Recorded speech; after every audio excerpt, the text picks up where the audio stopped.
जे 13 जना न्यायाधीशहरूले निर्णय गर्नुभएको छ त्यो नेपाली 3 करोड जनताको पक्षमा गर्नुभएको छ। यो 5 वटा अमरो जुन मैले भन्ने गरेको थिएँ नि, यो दसैँ आयो खाउँला पिउला कहाँबाट ल्याउला चोरी ल्याउँला भन्ने प्रचण्डले भन्ने बित्तिकै यसले हट्टपापी छुट्टै माहौल बस्नुपर्छ। यता आएर मन्त्री पनि कोटा अरे हेर्नुहोस्, केपी ओलीले प्रचण्डलाई भन्न त नहुने कट्टु खोलेर लखेटिदिए। यिनी अदालतलाई अब बदनाम गराउनुतिर यिनी लागेका हुन् के, प्रचण्ड अदालतलाई बदनाम गराउनुतिर लागेका हुन्। यिनी सक्सेस भए। पार्टी फुटाउने जुन गरिदियो नि त्यो त निर्वाचन आयोगले गरेको हेर्नुहोस् त्यहाँ खुरापात। तर त्यतिखेर चाहिँ प्रचण्ड 4 बल्ड्याङ लडे हेर्नुहोस् है। त्यतिखेर चाहिँ अदालत अहिले त प्रचण्डको कठपुतली भएको भन्ने प्रमाणित भइसक्यो। हिजो भर्खर प्रचण्ड र माधव कुमार नेपाल बिचको गोप्य वार्ता भइरहेको, उनीहरूले अब यो गठबन्धनलाई छोड्ने भइसके। देव गुरुङले त एमसिसीको कारण देखाएर भनेका, एमसिसी यदि ल्याउँछन् भनेदेखि उसले राजीनामा दिनुपर्छ भन्ने कुरा गरे। मल्कुदे ढल्कुदो हो नि प्रचण्ड भनेको त। काङ्ग्रेसले अब बिस्तारै गठबन्धनको कुरा मान्दैन, प्रचण्ड गइरहेको छ। प्रचण्ड के भन्छ भनेदेखि माधव कुमार नेपाल मिल्ने र त्यसलाई स्थापित गर्नलाई यो संविधानलाई फ्याल्छन्। मोहन वैद्य पनि आउँछन्, विप्लव पनि आउँछन्। अब प्रचण्डज्यूको कारणले चोलेन्द्र शमशेरले भोलि राजीनामा माग्यो भने चोलेन्द्र शमशेर र प्रचण्डको त चोचो पोचो मिलेरै भएको हो नि त घटना त। अब माओवादी पार्टीका केन्द्रका नेताहरूले के हेरेर बसेको छौ, न्यायलाई यसरी बदनाम गराउने हो। काङ्ग्रेस अर्ले इलेक्सनको कुरामा गइरहेको छ। त्यही भएर प्रचण्ड र माधव कुमार नेपाल डराएका छन्। प्रचण्डलाई पार्टीको नेतृत्वबाट राजीनामा दिन लगाउनु पर्छ। नेपालको राजनीतिमा यो संविधान अनुसार अब चुनाव हुन दिने अवस्थामा प्रचण्ड नै छैनन्। त्यो कारणले गर्दाखेरि प्रचण्डले के गर्दैछ भनेदेखि नाटक गरेर भोट तान्ने त हो, अथवा संविधानलाई फ्यालेर जला। हामीले अहिले खावाद भन्छौँ, उनले आफैले खावाद भनिसके। मैले पैसा खाएँ, भ्रष्टाचार गरेँ, मैले 5,000 मारेको जिम्मा लिएँ, त्यही भएर मेरो विरोध गरेँ भन्दैनन्। अहिले माओवादका भ्रष्टाचारीहरूलाई तलाउन खोजे जस्तै विपक्षी दलको नेतालाई फोन लगा भन्छ क्या त्यहाँ फिल्ममा। ठ्याक्कै त अमरेश पुरीले जस्तै हाम्रो प्रचण्डजीले पनि हिजो त्यही भन्नुभयो डिप्रेसन परेको मान्छेलाई। भनेपछि तपाईँ डिप्रेसन परे हो त, त्यसो भए इलाज गर्नुहोस् न। त्यसो भए त उनको एउटा के छ भने हिटलर प्रवृत्ति के, बुहारीलाई मन्त्री बनाएको भनेको त ठिक पनि हुन्थ्यो। पहिला आत्महत्या गर्न मन लागेको छ भन्नुमा चाहिँ म फेरि के भन्छु भनेदेखि आत्महत्या गर्न कसलाई मन लाग्छ, जसले डिप्रेसन परेको, प्रचण्ड जस्तै डिप्रेसन परेको मान्छे। प्रचण्ड ठ्याक्कै हिटलर र नेपोलियन बोनापार्टको प्रवृत्तिको मान्छे रहेछन्। यी दुईटै प्रवृत्ति यिनले के भने हिजो भर्खर भने हतियार त हामीले बिसाइहाल्यौँ। सुन्नुहोस् प्रचण्ड के भने प्रचण्ड त बुढो दाँत फुक्लेको बुढो बाघ भइसक्यो। जङ्गलमा त उनलाई त घृणा लाग्छ होला। अब यो उहाँको व्यापार हो। फेरि हेर्नुहोस् हो प्रचण्डको यो त्यो व्यापारको प्रवर्धनको पनि कमिसनको खेल्दैछ। हेर्नुहोस् ब्ल्याक मनी कता कता हालेछ नि त, पुरा हल्ला भइरहेछ प्रचण्डले। धुली खेलमा प्रचण्ड एन्ड कम्पनीको कुनै व्यापारीले खोले हो। महेश बस्नेतलाई राजनीतिक रूपमा त सखाप गर्न खोज्दै थिए प्रचण्डले, अब आर्थिक रूपमा पनि यसलाई ठिक लगाउनुपर्छ भन्ने कुरामा यिनी गएर होइन। एउटा त विज्ञापनको मोडल पनि भए, राजनीति पनि गर्थे, व्यापार पनि गर्न थालेछन् भन्ने पनि देखियो एउटा एङ्गलबाट। त्यहाँ गएर कर्मचारीले मन्त्रीलाई ए हजुर यसमा चाहिँ 1 अरब कमिसन बच्छ भने कता छिटो ल्याऊ भनिहाल्छ नि। प्रचण्ड छट्टु छन् भन्ने त सबैले बुझिसके नि त। छट्टु मात्रै होइन, छट्टु स्यालै हुनु भने पनि हुन्छ। छट्टु मात्रै नभन्छ, छट्टु स्याल बराबरै हुन्। केपी ओली छिटो मरोस् भन्ने कामना गर्न थालिसकेका व्यक्तिको रूपमै केपी ओलीले उसलाई चित्रण गरी अनि कट्टु खोलेर पार्टीबाट धपाइदिए भन्नु न। कट्टु खोलेर उनको राजनीति चौपट गर्न खोजे। राजाको भोटे कुकुर फुक्नेवाला छ, फुक्छ। नेपाली सेना मात्रै एउटा यस्तो बाँकी छ जसले केही गर्देला भन्ने आश गरिरहेका छन्। बाबुराम भट्टराई र माधव कुमार नेपाललाई कार्तिक 15 गतेमा फैसला गरेर थुन्नु पर्यो। प्रचण्डको पत्ता साफ हुन्छ। यो मैले भनेको भने विजय मिश्रले भनेको थियो, पुगो भन्ने कुरा भन्ने हुन्छ। प्रचण्ड आफै बदनाम छन्। हेर्नुहोस् देशभरि बदनाम भइसकेका छन्। पार्टीभित्रै सानो सानो सानो घटनाहरू थपिँदै गएर चोलेन्द्रको विरुद्धमा विस्फोट भएको। हेर्नुहोस् त प्रचण्डजीले सेटिङ भन्नुहुन्थ्यो। अहिले के भनिन्छ भने प्रचण्डले चोलेन्द्रसँग बदला लिएका हुन् भनिन्छ। मैले तपाईँलाई एकछिनमा सुनाउँला। प्रचण्डले त अमरेश पुरीको स्टाइलले बोल्न थालिसक्यो आजकल। ऊ न घरको न घाटको भएको छ भन्ने मतलब के, न सर्वोच्च अदालतको भएको छ, न वकिलको भएको छ, न न्यायाधीशको भएको छ। उनलाई अहिले 13 जना न्यायाधीशहरूले भोलि राजीनामा माग्दैछन्। हिजो राति नै 14 जनाको बैठक भएर राजीनामा माग्ने कुरा भएको थियो हिजो राति नै। प्रचण्ड जस्तो बदनाम मान्छेसँग सङ्गत गऱ्यो भने त्यस्तै फल भोग्नुपर्छ। विविध घटनाक्रम र सन्दर्भमाथि केन्द्रित रहेर कुराकानी गर्नका निम्ति राजनीतिक विश्लेषक प्राध्यापक डाक्टर विजय मिश्र हामीसँग हुनुहुन्छ। विजयजी स्वागत छ यहाँ। हस्, धन्यवाद। के भइराखेको हो? यो देशमा बचेको चाहिँ एउटा अदालत छ भन्ने थियो आम मानिसहरूको धारणा। अहिले एउटा सेना एउटा अदालत यी दुईटा चिज बचेका हुन् भन्ने मान्छेको बुझाइ थियो। तर अदालत चाहिँ यस्तो नराम्रोसँगले जनतामा नकारात्मक प्रभाव जाने गरी विवाद आयो कि जहाँ चोलेन्द्र शमशेर राणाको राजीनामा गर्नुपर्छ भनेर न्यायाधीशहरूले राजीनामा मागे, अधिवक्ताहरूले आन्दोलन सुरु गरे। यो के को लक्षण हो? कता जाँदैछ मुलुक? सर्वोच्च अदालतको विवादलाई तपाईँले कसरी हेर्नुहुन्छ? नेपालको राष्ट्रिय राजनीतिमा यो घटनालाई कसरी लिन सकिन्छ बताउनुहोस् त। सबभन्दा पहिले त के भनेदेखि सानो सानो सानो घटनाहरू थपिँदै गएर चोलेन्द्रको विरुद्धमा विस्फोट भएको। यो अहिलेदेखि होइन, केपी ओलीको पालामा पनि प्रतिपक्षी दलको नेताले बहिष्कार गरेको, सभामुखले बहिष्कार गरेको समितिमा चोलेन्द्र शमशेर प्रधान न्यायाधीशहरूले गएर कोटा लिएका। त्यो त्यतिखेर कोटा लिएको हो नि त, देखादेखि कोटा। तर त्यतिखेर सहे न्यायाधीशहरू सबै, वकिलहरू पनि सह, किनभने वरिष्ठ वकिलको त्यो के पालो आएको छ हुनलाई, त्यसमा पनि सहेर बसे। त्यस पछाडि पालो आयो, हेर्नुहोस् त प्रचण्डजीले सेटिङ भन्नुहुन्थ्यो। आफ्नो सेटिङ त आफैले गरे रहेछ नि त। एकपटक विराटनगरमा गएर केपी ओलीले भाषण गर्दाखेरि भोलि अलिक न्याउरो मुखले अलिक कुरा चेन्ज गरेर अलिक धम्कीको भाषा बोले, किन भोलिपल्ट निर्णय थियो। एक दिन अगाडि यता गएर प्रचण्डले बोल्छन् यस्तो हुन्छ भन्छन्, ट्याक्कै हुन्छ भने उनले सेटिङ त अहिले होइन उहिलेदेखि गराएर रहेछ नि त। अहिले के भनिन्छ भने प्रचण्डले चोलेन्द्रसँग बदला लिएका हुन् भनिन्छ। माने टाँसिएपछि हुन्छ नि त। के हुन्छ भने यदि कसैलाई बदनाम गराउँछ भने टाँसी नपुग्नु पऱ्यो। प्रचण्ड आफै बदनाम छन्, हेर्नुहोस् देशभरि बदनाम भइसकेका छन्, पार्टीभित्रै बदनाम छन्, अन्तर्राष्ट्रिय रूपमै बदनाम छन्। प्रचण्ड यति बदनाम छन् कि मैले तपाईँलाई एकछिनमा सुनाउँला। प्रचण्डले त अमरेश पुरीको स्टाइलले बोल्न थालिसक्यो आजकल। फिल्मको त्यो गुन्डा हुन्छ नि, त्यो गुन्डाको स्टाइलले बोल्न थाल्यो। म त्यो इक्जाम्पल तपाईँलाई दिउँला। तर त्यो बदनाम भएको मान्छे गएर भेट्यो राति चोलेन्द्र शमशेरलाई पनि उसको त्यो नेगेटिभ जुन हुन्छ नि त्यो उसको जिउमा पसाइदियो, जसले गर्दाखेरि ऊ देखार चिनार भयो। अब ऊ न घरको न घाटको भएको छ भन्ने मतलब के? न सर्वोच्च अदालतको भएको छ, न वकिलको भएको छ, न न्यायाधीशको भएको छ। हेर्नुहोस् है चोलेन्द्र शमशेर। त्यही भएर प्रचण्ड जस्तो बदनाम मान्छेसँग सङ्गत गऱ्यो भने त्यस्तै फल भोग्नुपर्छ। उनलाई अहिले 13 जना न्यायाधीशहरूले भोलि राजीनामा माग्दैछन्। मिडियामा चारैतिर छतछिल्लो भइसक्यो। हिजो राति नै 14 जनाको बैठक भएर राजीनामा माग्ने कुरा भएको थियो। हिजो राति नै भएको थियो, राजीनामा लेखेर तयार भएको छ, अब दिन बाँकी छ, राजीनामा गर भन्न बाँकी छ। त्यही त उनीहरू गर भन्न बाँकी छ। हिजो राति तयार भएको थियो, आज छलफल गरे। अनि त्यस पछाडि भोलि उनीहरूले राजीनामा गर भयो, पहिले उसको कुरा सुन्लान् अनि फेरि राजीनामा गर भन्लान् होइन। बिचमा पैसाको चलखेल नभयो भने फेरि हेर्नुहोस् है, किन रात रह्यो अग्राक पलायो भनिन्छ। दूतावासको फोन पनि आउन सक्छ, अनेक हुन्छ। अब यो सबै नभयो भने, तर अहिले चाहिँ मैले के देख्छु भने जे 13 जना न्यायाधीशहरूले निर्णय गर्नुभएको छ त्यो नेपाली 3 करोड जनताको पक्षमा गर्नुभएको छ। अथवा न्यायालयलाई कार्यपालिका, व्यवस्थापिका, न्यायपालिका 3टा छुट्टा अङ्ग हुन्। यो 5वटा अङ्ग जुन मैले भन्ने गरेको थिएँ नि, यो दसैँ आयो खाउँला पिउला, कहाँबाट ल्याउला, चोरी ल्याउला भन्ने प्रचण्डले भन्ने बित्तिकै यसले हट्टपापी छुट्टै बस्नुपर्छ। अथवा अदालत अरूसँग छुट्टै कार्यपालिका न्यायपालिकासँग नमिसिकन भिन्दै बस्नुपर्छ। जुन कुरा चोलेन्द्रले त्यो संसदीय कोटाबाट लिए नि, जुन के एउटा समितिमा बसेर त्यहाँदेखि नै उसले गल्ती गर्दै आए। यता आएर मन्त्री पनि कोटा, अरे हेर्नुहोस् डाक्टर सुरेन्द्र केसीको भाषण सुन्नुभएको छ। अब राजदूत पनि कोटा आफ्नो सम्धिलाई राजदूत बनाउन खोज्दैछन्। हेर्नुहोस् भनेपछि यो किन यो अति अब के देखार चिनारै भयो क्या। यो हुन्छ नि कहिलेकाहीँ के हुन्छ भने नि, हुन त केपी ओलीले प्रचण्डलाई भन्न त नहुने कट्टु खोलेर लखेटिदिए, पार्टीबाट कट्टु खोलेर लखेटिदिएको। अब त्यो कट्टु खोलेर लखेटिसकेपछि उनले कोसँग शरण लिनु, अथवा के हाम्रो शेरबहादेवसँग शरण लिनु गए, अरू उसको मधेस दलसँग शरण लिए, हुँदै अब कहीँबाट नहुनेपछि फेरि अदालतले छडी लगाइदियो नि, फुटेर जा भनेर, अथवा पार्टी फुट्यो भन्ने लगाइदियो नि त। त्यो भइसकेपछि यिनी अदालतलाई अब बदनाम गराउनु यिनी लागेको हुन् के।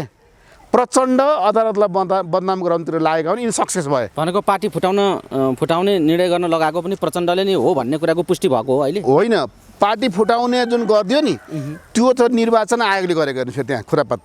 निर्वाचन आयोगका कर्मचारीहरू न्यायाधीशहरू मिलेर निर्वाचन आयोगलाई साह्रै अप्ठ्यारो पऱ्यो के उपाय हुन्छ त यसको गर्नलाई भन्दाखेरि हामी उपाय खोलिदिन्छौँ भनेर त्यो सेटिङ गर्यो। यता उनीहरूले निर्णय गर्नुभन्दा अगाडि अदालतले निर्णय गरिदियो अनि उनीहरूलाई सजिलो बनाइदियो। त्यो चाहिँ निर्वाचन आयोगसँगको सेटिङ हो। तर त्यतिखेर चाहिँ प्रचण्ड 4 बल्ड्याङ लडे हेर्नुहोस् है। त्यतिखेर चाहिँ त्यो अदालतको निर्णय पछाडि के भयो भन्ने हो।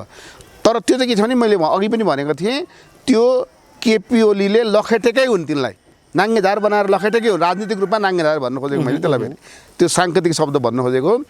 तर यति भइसकेपछि तपाईँले भनेको कुरा के आयो भनेदेखि अब सर्वोच्च अदालतलाई यदि यो जति दिन अहिलेको प्रधान न्यायाधीश रहिरहन्छन् त्यति सर्वोच्चप्रति टीका टिप्पणी घर घरसँग टोलसम्म चिया पसलसम्म पुग्छ। त्यसलाई रोक्नको लागि जसरी राजाले कु गर्दाखेरि बनाएको शाही आयोग गलत हो भनेर सर्वोच्चले त्यसलाई खारिज गरेर सर्वोच्चले नाम कमाएको थियो, त्यस्तै गरी चोलेन्द्र शमशेरलाई राजीनामा दिन लगाएर र तपाईँलाई अहिले जुन कार्तिक 15 गते जुन एउटा निर्णय हुँदैछ भनेर फैसला गरेको छ डाक्टर बाबुराम भट्टराईको अथवा माधव कुमार नेपालको जुन फैसला छ, तपाईँ थाहा छ त्यो घटना जग्गा सम्बन्धी घटना जुन छ ललिता निवास प्रकरण, ती दुईजनालाई कारबाही गरेर अदालतले आफू चोखिनु पर्यो। यति गर्यो भने र सभामुखले जुन किसिमले 14 जना एमाले कारबाही गरेर सभासदको टाँसेनन् नि लेखेर तिनलाई पनि कारबाही गर्ने मुद्दा जुन चलेछ नि त्यो मुद्दामा पनि दुधको दुध पानी गरिदिनु पर्यो अदालतले। त्यस पछाडि बल्ल अदालत रहेछ है एउटा भिन्दै निकाय, नत्र त अदालत अहिले त प्रचण्डको कठपुतली भएको भने प्रमाणित भइसक्यो। प्रचण्डको कठपुतली भएर बस्ने कि देशमा एउटा स्वतन्त्र निकायको रूपमा बस्ने एउटा गम्भीर विषय डाक्टर साहबले उद्घाटित गर्नुभयो। जस्तो चोलेन्द्रका अगाडि अहिले जे प्रश्न आएको छ, राष्ट्रप्रति न्यायालयप्रति स्वतन्त्र न्यायालयप्रति जिम्मेदार भएर बस्ने कि प्रचण्डको चम्चा भएर भूमिका खेल्ने भन्ने कुरा जो चोलेन्द्रमाथि प्रश्न खडा भएको छ, यो विषयमा सँगसँगै दुईटा कुरा पैदा भएका छन्। एकातिर प्रचण्डले गठबन्धन गरेर देउबालाई प्रधानमन्त्री बनाएका छन्, तर भीमरावल पार्टीभित्र एमालेको एउटा प्रतिपक्षी भूमिकामा एउटा अर्को आन्दोलन गरिराखेका छन् पार्टीभित्र। यता देवगुरुङ शेरबहादुर देउवाको राजीनामा मागिराखेका छन्।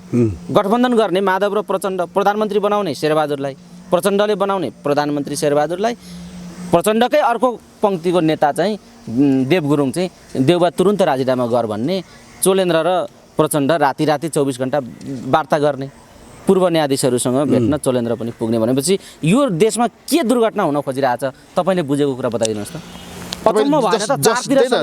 यसको तपाईँलाई भित्री कुरा बताइदिन्छु। के खेल्दैछन् प्रचण्ड? हिजो भर्खर प्रचण्ड र माधव कुमार नेपाल बिचको गोप्य वार्ता भइरहेको छ है, उनीहरूको आफ्नै पनि भइरहेको छ। उनीहरूले अब यो गठबन्धनलाई छोड्ने भइसके।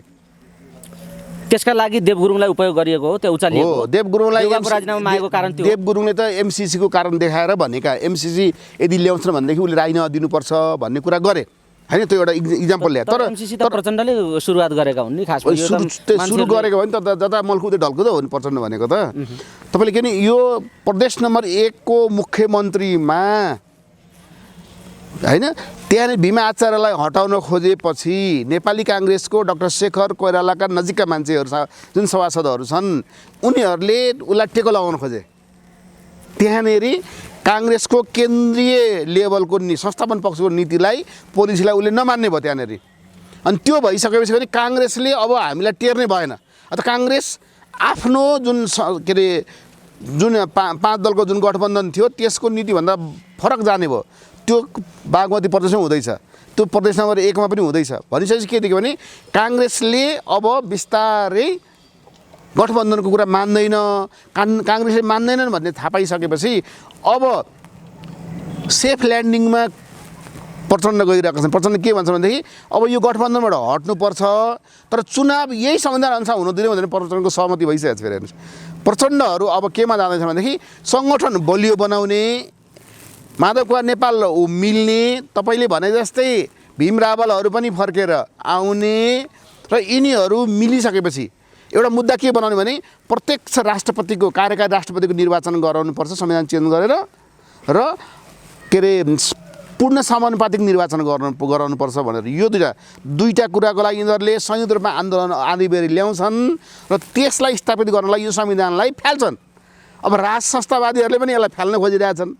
यतापट्टि आएर यो कम्युनिस्ट धारका यी मान्छेहरूले पनि यसलाई यो सिद्धान्त ल्याएर जसरी अब के छ भने भारतले अब तपाईँलाई हेर्नुहोस् भारतले यिनीहरूलाई केमा सहयोग गर्छ भने यो संविधान फ्याल्नमा सहयोग गर्छ, जसले गर्दाखेरि उनीहरूले यो प्रत्यक्ष कार्यकारी राष्ट्रपति र के अरे पूर्ण समानुपातिक निर्वाचन प्रणाली चाहियो भनेर प्रचण्डहरू हिजोदेखि हुन त अस्तिदेखि बोलिरहेछन्, तर हिजोदेखि एउटा बटम लाइन बनाए यसरी मिलेर कम्युनिस्टहरू मिलेर जाने प्रत्यक्ष कार्यकारी भनियो भने राष्ट्रपति कुरा गर्यो भने मोहन वैद्य पनि आउँछन्, विप्लव पनि आउँछन् भनेर उनीहरूले हिजो उनीहरूले अनुमान गरेर त्यो एउटा विश्लेषण गरिरहेका छन्। मलाई पनि के लाग्छ भने यो एउटा पाटो भयो। तर मैले के देखेको छु भनेदेखि अब प्रचण्डज्यूको कारणले चोलेन्द्र शमशेरले भोलि राजीनामा माग्यो भने चोलेन्द्र शमशेर र प्रचण्डको त चोचो पचो मिलेर भएको हो नि त घटना त। त्यसो भए के प्रचण्डमाथि चाहिँ लागु हुँदैन त राजीनामा कुरा? त्यसैले प्रचण्डले के गर्नु पर्यो भनेदेखि जसरी न्यायाधीशहरूले 13 जना न्यायाधीशहरूले प्रचण्ड के अरे प्रधान न्यायाधीशको राजीनामा माग्दैछन्, अब माओवादी पार्टीका केन्द्रका नेताहरूले के हेरेर बसेको छौ? न्यायालय यसरी बदनाम गराउने हो? तिमीले पनि अब नेतृत्वबाट राजीनामा दियो भनेर प्रचण्डलाई पार्टीको नेतृत्वबाट राजीनामा दिन लगाउनु पर्छ। होइन भने तिम्रो पार्टी अब सखाप भयो। यो चाहिँ माओवादीको केन्द्रीय कमिटीका मान्छेहरूले बुझ्नुपर्ने बेला आएको छ। ठ्याक्कै तपाईँले यो भन्दै गर्दा तपाईँले जे चित्र बताउनु भयो नि यो संविधान फ्याल्नका निम्ति प्रचण्डहरू प्रत्यक्ष निर्वाचित भन्दै आम रूपमा एउटा खालको परिस्थिति बनाउने र अघि बढ्ने एउटा योजनामा उनीहरू त्यो एजेन्डा ल्याउने, राज संस्थावादीहरूले पनि यो चाहिँ संविधान गलत छ, यो संविधान चल्दैन भनेर यसको विरुद्ध संविधान फ्याँक्ने कुरामा लाग्ने भनेपछि त दुईटा स्वार्थहरू सडकमा टक्राउने र भिडन्तको स्थिति तयार हुने परिस्थिति बनेको। अब त्यो भिडन्तको स्थितिले प्रत्यक्ष निर्वाचित ल्याउँछ कि के ल्याउँछ भन्ने कुराको अहिले आकलन गर्न सकिने त्यस्तो जोखिम उठाउने ठाउँमा प्रचण्ड छन् अहिले। हो, त्यही भएर मैले के देखेको छु नि काङ्ग्रेस के गर्छ त्यस बेला? होइन त्यो त नेपाली काङ्ग्रेस अथवा एमालेका ग्रुपहरू के गर्छन् भन्ने कुरा आउँछ नि त्यसमा, अथवा राज संस्थाको शक्तिहरू के गर्छन् अथवा नेपाली सेनाले के गर्छ भन्ने कुरा छ। नेपालको राजनीतिमा यो संविधान अनुसार अब चुनाव हुन दिने अवस्थामा प्रचण्ड नै छैनन्। किनभने यो संविधान अनुसार चुनाव गर्न दियो भने प्रचण्डको पत्ता साफ जमानत जब्त हुन्छ। त्यो कारणले गर्दाखेरि प्रचण्डले के गर्दैछ भनेदेखि अब नयाँ तरङ्ग ल्याएर सङ्गठनमा बढी विस्तार गरेर यदि यो संविधान फ्याल्नलाई भूमिगत हुनुपर्छ भने भूमिगत हुन पनि तयार हुने गरी एउटा नयाँ फेरि मान्छेको दिमागमा नयाँ के अरे तरङ्ग ल्याउन खोजिरहेको छ। किनभने नाटक गरेर भोट तान्ने त हो, त्रास गरेर देखाएर के आश रास र रकम देखाएर न हो। त्यो गर्नको लागि यिनीहरू अहिले के छ भने यिनीहरू तत्काल निर्वाचनमा जानु खोजिरहेका छैनन्। पहिले सङ्गठन बलियो होस् अनि एक ठाउँ हो, त्यसबाट हामीले प्रत्यक्ष कार्यकारी राष्ट्रपतिको लागि हामी मागेर संविधानमा संशोधन गरेर अथवा संविधानलाई फ्यालेर जलाएर भए पनि जाउँ भन्ने पक्ष उनीहरू गइरहेका छन्। तर काङ्ग्रेस आफ्नो अधिवेशन सकिने बित्तिकै निर्वाचन हुनुपर्छ भनेर गइरहेछ। काङ्ग्रेस अर्ले इलेक्सनको कुरामा गइरहेको छ। त्यही भएर प्रचण्ड र माधव नेपाल डराएका छन्। तर डराउनु गल्ती गर्नेले डराउनु त पर्छ। जनताको जनमतको आधार नभएर कहिले काङ्ग्रेससँग मिलेर आधार बनाएको, कहिले एमालेसँग मिलेर आधार बनाएको त देखिहाल्यो नि। माओवादीले आफ्नो लिग छोडेको हो नि त। माओवाद भन्ने कहाँ गयो त? माओवाद भन्नेलाई हामीले अहिले खाओवाद भन्छौँ, उनले आफैले खाओवाद भनिसके। तपाईँले एउटा रोचक घटना सुनाऊ। प्रचण्डजीले हिजो त भर्खर त्यो के अरे तपाईँले रामेश्वर खनालले जब विरोध गरे नि माओवादीको अन्तिम नभएसम्म यहाँ विकास हुँदैन भनेर, यो देश उँभो लाग्दैन भनिदिए। त्यो भनिसकेपछि उनलाई विरोध गर्ने क्रममा प्रचण्डले के भने, हामी महिलाहरूको लागि अधिकारको लागि लड्यौँ, जनजातिको लागि लड्यौँ, दलितको लागि लड्यौँ। यो दलितको महिलाको जनजातिको अधिकारको लागि जो लड्दैन, जसले त्यसको विरोध गर्छ तिनीहरू हाम्रो विरोध गर्दैछन्, जस्तै रामेश्वर खनाल भनेर दिए। अब अहिले कहाँ ल्याएर घुमाएर गयो भने मैले पैसा खाएँ, भ्रष्टाचार गरेँ, मैले 5,000 मारेको जिम्मा लिएँ, त्यही भएर मेरो विरोध गरेँ भन्दैनन्। अहिले म महिलाको लागि लडेको थिएँ, दलितको लागि लडेको थिएँ, जनजातिको लागि लडेँ, त्यसको विरोधीहरूले गरे भनेको ठ्याक्कै हिजो मैले एउटा फिल्म हेरेँ हेर्नु, इन्डियन फिल्म। त्यसमा त्यो एउटा भाइजान भन्ने एउटा गुन्डा हुन्छ मुम्बईको, अमरेश पुरी। अनि त्यहाँ एउटा इन्सपेक्टर हुन्छ जसले चाहिँ गुन्डाहरूलाई तह लगाउन खोज्छ, जस्तै अहिले यहाँनिर माओवादका भ्रष्टाचारीहरूलाई तह लगाउन खोजे जस्तै त्यो तल हामीले अब कतैबाट बाँच्ने भयो भने के उपाय, केही न केही गर्नुहोस् भनेर भन्छ गुन्डाको नायिकालाई अमरेश पुरी। अनि अमरेश पुरी के भन्छ, विपक्षी दलको नेतालाई फोन लगा भन्छ क्या त्यो फिल्ममा।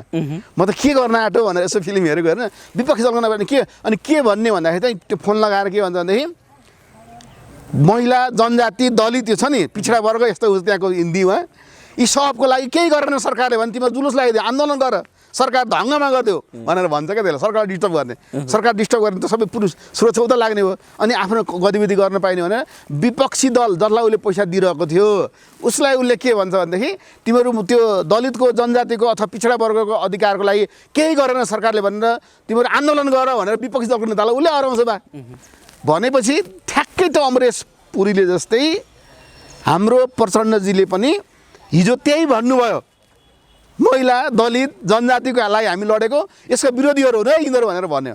भने गुन्डा प्रवृत्ति हिजोको भूमिका, हिजो गरेको युद्धको भूमिका, हिजो गरेका एजेन्डा, अहिले आएर प्रचण्डले गरेको, प्रचण्डको एउटा पतनतिरको गन्तव्य, उनले गरेका सत्ता र स्वार्थका निम्ति गरेका विभिन्न सम्झौता, काङ्ग्रेस एमाले लगायतलाई दिएको धोकाधडी, जाति जनजाति आम रूपमा दिएको धोकाधडी, त्यो सबै बिर्सेला नि त डाक्टर साहब मान्छेले। अब फेरि प्रचण्डका पछि जाति जनजातिहरू दलितको लागि तपाईँले हेर्नु सिरा सप्तरी जे इन्ट्रेस्टका साथ गरिरहेछन् त्यो पुरा होला प्रचण्डको। त्यही त मैले भने सिरा सप्तरीमा दलितको लागि जति मैले रिपोर्टिङ गरेर जति गरेको छु नि, तपाईँ त्यहाँ गएर फिल्ड गएर थाहा पाउनुहुन्छ। सिरा सप्तरीमा त्यो चमार आन्दोलनको बेलामा, सिनोको विरुद्धको आन्दोलनमा मैले एकदम रिक्स लिली कुटाइ खाने ठाउँमा पनि रिक्स लिएर सब कोहीजना डराउँथे, त्यति धेरै पत्रकार जान डराउँथे, किनभने यस्तो गऱ्यो भने कुट्ला नि यस्तो हुँदा, तर एकदम रिक्स लिली गरेँ।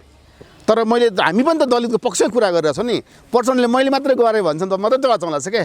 उनको एउटा के छ भने हिटलर प्रवृत्ति के, यो पार्टीलाई ठुलो बनाएँ मैले बनाएँ, यो पार्टीमा मन्त्री बनाएँ मैले बनाएँ भन्छन्, हेर्नु मैले मन्त्री बनाएर यसलाई भन्छन्। उसको चाहिँ योगदान छैन त त्यसो भए। बुहारीलाई मन्त्री बनाएको भनेको त ठिक पनि हुन्थ्यो अरू, छोरीलाई मैले मेयर बनाएको भए ठिकै पनि भन्थ्यो त्यो भने, फल्नालाई मैले मन्त्री बनाएँ अरे, फल्नालाई यस्तो गरेँ अरे भने त्यो के भनेदेखि म नभई त हुँदैन थिस् भन्ने कुरा।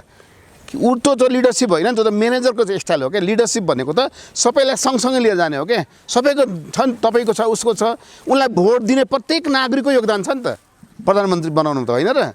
तर उसले मैले गरेँ त्यही भएर म प्रधानमन्त्री भएँ भने त्यो उनको हाउगुजी जुन छ नि, त्यसले गर्दा के देखो नि नेपालको माटो सुहाउँदो अथवा नेपालको नागरिक सुहाउँदो गतिविधि यिनले गरेनन्। यिनी विदेशीको डलरको चास्नीमा, आइसीको चास्नीमा चुर्लुममा डुबे, पैसा कमाउनु थाल्यो। त्यही भएर यिनी खाओवाद भए। आफू हामीलाई त आजकल खाओवाद भन्न थाल्यो भने यिनले भने नि त, आफैले भने होइन त।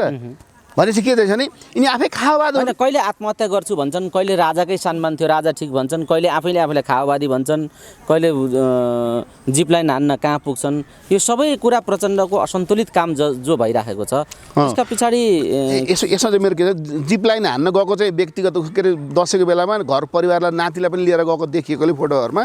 अब नातिलाई खेलाउने अधिकार उहाँलाई छ, नातिलाई पनि हजुरबासँग खेल्ने अधिकार छ, त्यो व्यक्तिगत कुरा भयो, त्यसमा हामी नजाउँ।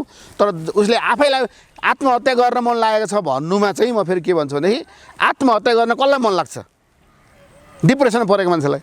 भनेपछि तपाईँ डिप्रेसन परे हो त, त्यसो भए इलाज गर्नुहोस् न। त्यसो भए त एउटा डाक्टरले तपाईँहरूकै मिडियामा भन्नुभएको छ उहाँ डिप्रेसन परिसक्नुभयो, खनि के बिरामीको नामै भन्नु उहाँलाई। समथिङ के खालको त डिप्रेसनको एउटा प्रक्रिया हुन्छ त्यो त्यस अनुसारकोमा। त्यसो भइसकेपछि के हुन्छ भनेदेखि उहाँ डाक्टरहरूले भनेको अनुसार पनि नेपालको राजनीतिमा अब प्रचण्डले कतै आत्महत्या गरे भने, मैले एउटा घटना सुनाउने गरेको थिएँ नि त, मातृका तिमसिनाले भनेको घटना, उहाँले लेखेको एउटा रिपोर्टिङमा एउटा डक्टर नेरी गएछ अरे, एउटा बिरामी सङ्खुवासम्ममा किन मान्छे बढी आत्महत्या गर्छन् उहाँले रिपोर्टिङ गरेको फिचर लेख्नुभएको छ। त्यसको लिडमा के छ भनेदेखि नि एउटा बिरामी जसले डिप्रेसन परेको, प्रचण्ड जस्तै डिप्रेसन परेको मान्छे डक्टर नेरी उपचार गर्न गएछन्। अनि भनेछन् उसले के हुन्छ भनेर सोध्यो डक्टरले, होइन मरु लाग्छ हजुर भनेर डक्टरलाई भने। अनि किन मर्न मन लाग्छ भने किन मरु लाग्छ भने अरे भोलिपल्टै मरेछ अरे क्या त मान्छे त अरे। अब भनेपछि प्रचण्डले पनि यस्तो भनिसकेपछि कतै प्रचण्डले पनि त्यो आत्महत्या गर्छन् भने मलाई त डर के अरे हेर्नुहोस् है।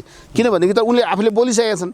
अब बोलिसकेपछि तर एउटा कुरा के छ भने उनको प्रवृत्ति हिटलर प्रवृत्ति, नेपोलियन बोनापार्ट प्रवृत्ति, यी दुईटै प्रवृत्ति यिनले के भने हिजो भर्खर भने हतियार त हामीले बिसाइहाल्यौँ, हतियार बिसाएर गल्ती गऱ्यो भनेर सोचिरहेको छ नि अहिले उसले त। हतियार त हामीले अहिले बिसाइहाल्यौँ भन्दैछन् हेर्नुहोस् है। त्यो त्यसैले मैले भन्छु प्रचण्ड ठ्याक्कै हिटलर र नेपोलियन बोनापार्टको प्रवृत्तिको मान्छे रहेछन्। हिटलर र नेपोलियन बोनापार्ट जसरी पतन भएको थियो त्यही एङ्गलबाट त्यही प्रक्रिया पुरा भएर यिनको पतन हुने ग्यारेन्टी देखेको छु मैले। प्रचण्ड तपाईँले त्यसो भन्दै गर्दा तर प्रचण्डका समर्थकहरू चाहिँ के भनिराखेका छन् भने 90 वर्षका उमेरमा 85-90 वर्षका उमेरमा माओले समुद्रमा पौडी खेलेर युवाहरूलाई सांस्कृतिक क्रान्तिका निम्ति एउटा चाहिँ स्वस्थ र म चाहिँ लड्न सक्छु जुझ्न सक्छु भन्ने खालको प्रेरणा दिएर सांस्कृतिक क्रान्तिको ऊर्जा दिएका थिए माओले। प्रचण्डले पनि जिपलाइन हानेर त्यस्तै क्रान्तिको चाहिँ उद्घोष गर्न खोजेका हुन् प्रचण्डले भनिरहेछन्। प्रचण्डका चम्चाहरू तपाईँले चाहिँ भन्दै हुनुहुन्छ। सुन्नु प्रचण्ड के हो भने प्रचण्ड त बुढो दाँत फुक्लेको बुढो बाघ भइसक्यो, फुर्ती नदेखाए हुन्छ, प्रचण्ड भनिरहेछ त्यो आलस्य भइसक्यो। उनको शरीरका सबै कोषहरूले त्यो पहिलेको जङ्गलमा बसेर प्रचण्ड देखेको छैन। उनलाई 5 स्टारहरूमा इन्डिया गएर बसिसकेपछि उनमा आलस्य छिरिसक्यो, बाह्र बुद्धे भएर ज्वाइँ जस्तो पालिसकेपछि उनलाई त्यसपछि जङ्गलमा त उनलाई त घृणा लाग्छ होला। अब जङ्गल त अब उनलाई घृणा लाग्छ होला, नेपाली जाति जनजाति पनि घृणा लाग्छ होला उनलाई भन्नेमा भिन्दै कुरो। जहाँसम्म तपाईँले त्यो के अरे म त पुरानो के अरे आधुनिक तुइन भन्छु क्या त्यसलाई है, आधुनिक तुइनको कुरा गर्छु। यो उहाँको व्यापार हो। फेरि हेर्नुहोस् पैसा तान्ने कुनै व्यापारीले धुलीखेलमा खोल्यो, प्रचण्डको यो व्यापार हो। प्रचण्डको यो व्यापार हो। प्रचण्डजीको यो त व्यापार रहेछ। मैले के भने हिजो अस्ति एउटा मिडियामा के भने भनेदेखि प्रचण्डजीको यो व्यक्तिगत कुरा हो, यसले व्यापारको प्रबन्धन गर्यो भनेको त त्यो व्यापारको प्रबन्धनको पनि कमिसनको खेल रहेछ। हेर्नुहोस् भने जसले त्यो धुलीखेलमा यो आधुनिक तुइन लगाए, यसमा नेपाली भाषा नेपाली बुझ्ने गरी आधुनिक तुइन भनौँ, किन तुइनसँग जोडेर देखायो नि मान्छेहरूले उसलाई पुरानो होइन। अब यो जिप लाइन ठ्याक्कै त्यस्तै जिप लाइन भक्तपुरमा महेश बस्नेतले पनि खोलेका छन्। अब के भने महेश बस्नेतसँग राजनैतिक रूपमा टक्राव गर्ने उसलाई तह लगाउने भनेर उसले बोलेका छन्। हिजो अस्ति नै 1 महिना अगाडि बोलिरहेका छन् प्रचण्डले।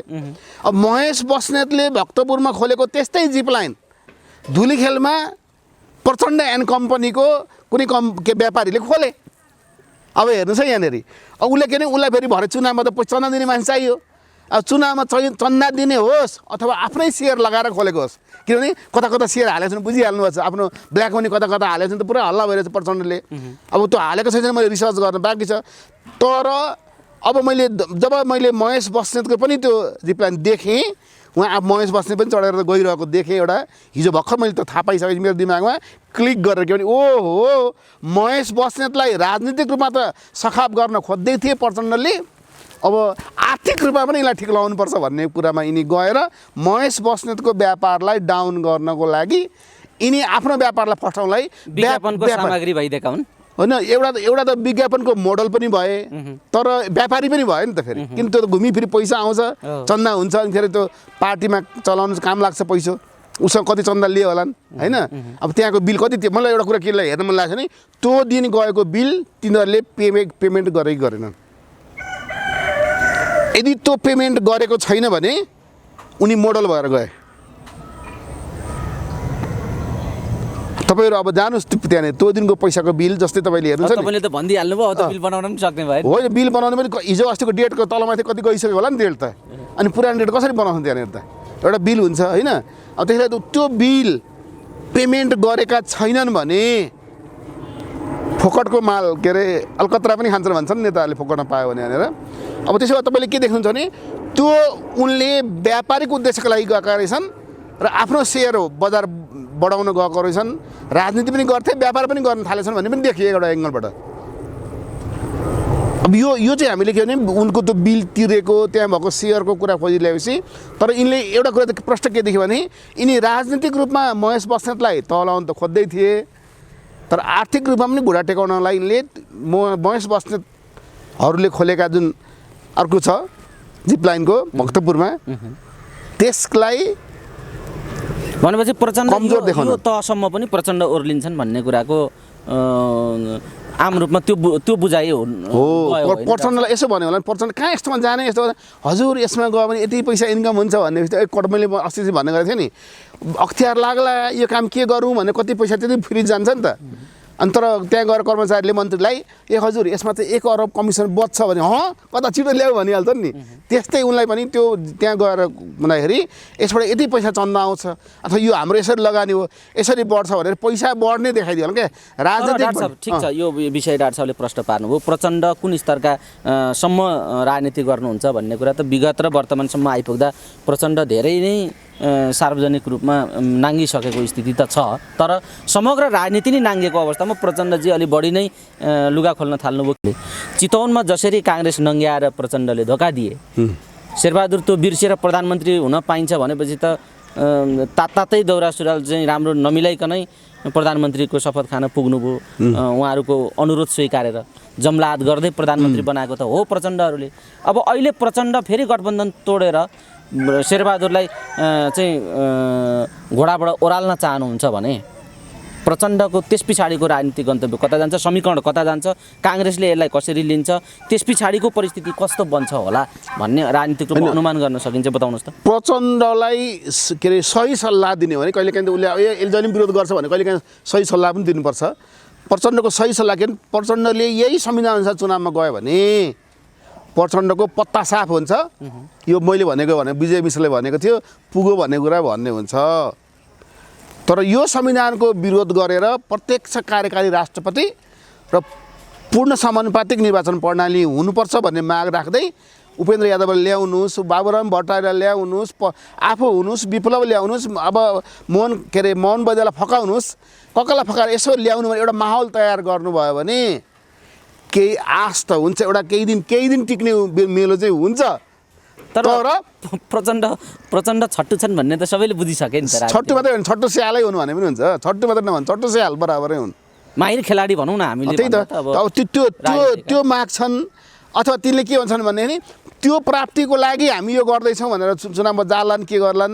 तर मैले देखेको के भनेदेखि अबको अवस्थामा यिनीहरूले 72को संविधानलाई भत्काउने बेलासम्म राष्ट्र संस्थावादीहरू र यिनीहरू एकजुट भएर पनि जान सक्छन्। होइन, यो प्रचण्डलाई के बाध्यता हो क्या शेरबहादुरको नेतृत्वको सरकार ढाल्नुपर्ने? हिजो आफ्नै सरकार ओली नेतृत्वको अहिले देउवा नेतृत्वको सरकार ढाल्नुपर्ने प्रचण्डको बाध्यता के हो? केपी ओली किनभने निर्वाचनसम्म जान्छ काङ्ग्रेससँग त हामी केपी ओली छिटो मर्छ। सुन्नुहोस् है, केपी ओली छिटो सुन्नु न, केपी ओली छिटो मर्छ अनि मेरो 50 वर्षमै हुन्छु एमालेको के अरे नेकपाको नेता भनेर सोचेर त्यो गएर उसले कानाखुसी सबैतिर गर्न थालिसकेको थिए। अथवा केपी ओली छिटो मरोस् भन्ने कामना गर्न थालिसकेका व्यक्तिको रूपमै केपी ओलीले उसलाई चित्रण गरिसकेका छन्। केपी ओलीको व्यक्तिगत जीवनमाथि नै उसले चलखेल गर्न खोजेपछि केपी ओली पनि उनको व्यक्तिगत जीवनमाथि नै प्रहार गर्न खोजे र जुङ्गाको लडाइँ सुरु भयो। अनि कट्टु खोलेर पार्टीबाट धपाइदिए भन्न, कट्टु खोलेर उनको राजनीति चौपट गर्न खोजे।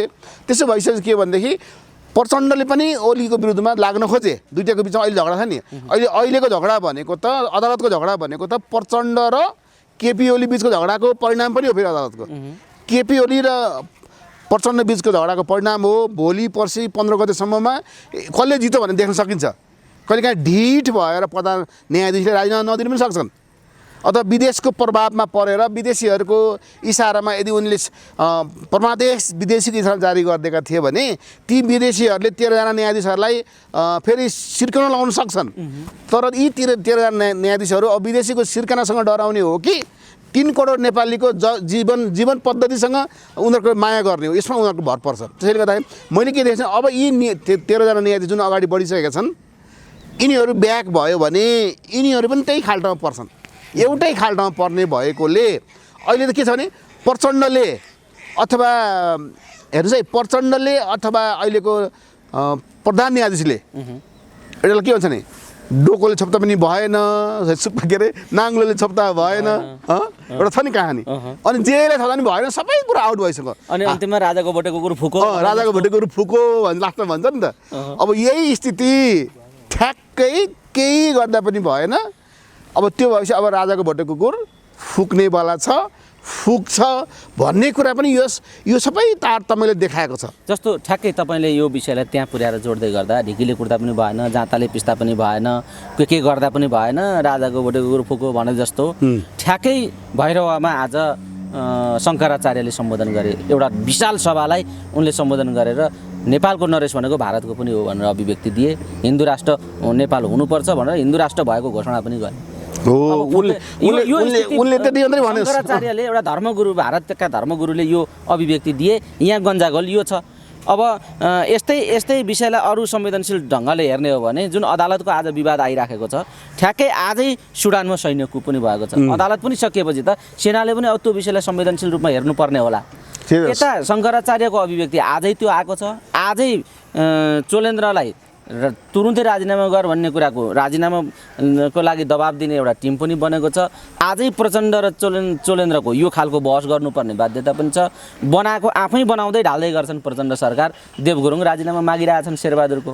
भनेपछि अब यो चाहिँ कता के हुन खोजेको हो भन्ने जनताले बुझ्ने गरी यो चित्रले के बताइरहेको छ। सबैभन्दा कुरो त के भने शङ्कराचार्य भनेको एउटा हिन्दू धर्मको सम्मानित व्यक्तित्व, जसले नेपालको सीमाभित्रै आएर हिन्दीमै भाषण गरिदिए। के भन्ने भनेदेखि नेपालको नरेश जो छ ऊ नेपालको मात्रै होइन, सिङ्गो भारतको पनि नरेश हो। यति मात्रै होइन, विश्वको हिन्दूहरूको सम्राट हो। है विश्वको हिन्दूहरूको सम्राट हो भनिसकेका छन्। यसको मतलब यसको छर्लङ्ग छ कि भने अब नेपालमा राज संस्थालाई फर्काउनको लागि भारतको संस्थापन पक्ष कम्मर कसेर लागेको छ भन्नेको एउटा सङ्केत भयो। अब अर्को कुरा तपाईँले भन्नुभयो, सुडानको कुरा गर्नुभयो। सुडानमा सेनाले coup गरेको छ। सरकार के भन्छ जनतालाई? सेनाले भनेको नमान, सेनालाई प्रतिवाद गर सरकार भन्दैछ। हेर्नुहोस् है, भन्दैछ मन्त्री सन्त्री सबै बन्दक बनाइदिन्छ। त्यही त सबैले बन्दक बनाइन्छ।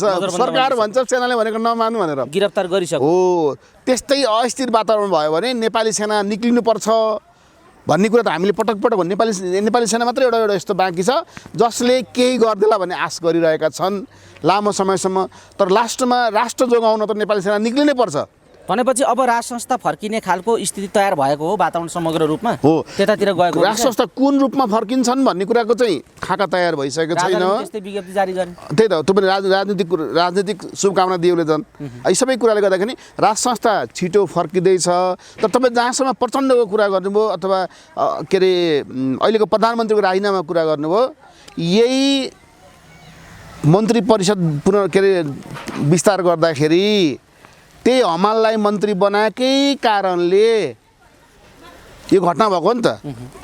फर्स्टमा राजीनामा दिनुपर्ने प्रधान न्यायाधीश, दोस्रोमा प्रत्यक्ष गएर भ्याब्रेसन गर्ने, नेगेटिभ प्रचार गर्ने हाम्रो प्रचण्डले आफ्नो पार्टीबाट राजीनामा दिनु पऱ्यो, अर्कोलाई नेतृत्व दिनु पऱ्यो, नैतिकता हुनु पऱ्यो नि त। तेस्रोमा गएर प्रधानमन्त्री पनि अछुतो भएनन्, किनभने त्यो त परमादेश त सेटिङमा भएको रहेछ भन्ने बित्तिकै अथवा त्यो सेटिङको प्रमाणको रूपमा तपाईँले महेन्द्र के अरे यो हमाललाई मन्त्री देख्ने बित्तिकै प्रधानमन्त्री शेरबहादुर देउपाले पनि खुरुक्क राजीनामा दिनुपर्छ। तिनटैको राजीनामा आउनु पर्यो। तिनटै राजीनामा दिनुपर्ने लायकका मान्छेहरू भइसके। त्यस पछाडि बाबुराम भट्टराई र माधव कुमार नेपाललाई कार्तिक 15 गतेमा फैसला गरेर थुन्नु पर्यो। यति भइसकेपछि बल्ल नागरिकहरूले आहा अदालतले केही गर्दैछ है भन्ने हुन्छ। होइन भनेदेखि अदालतले ढिठ गर्न थाल्यो भने सेना नआइकन विकल्प छैन। हस् विजय सर, अमूल्य समय दिनुभयो। यो महत्त्वपूर्ण समय र संवादका लागि यहाँलाई धेरै धेरै धन्यवाद। हस् त, धन्यवाद।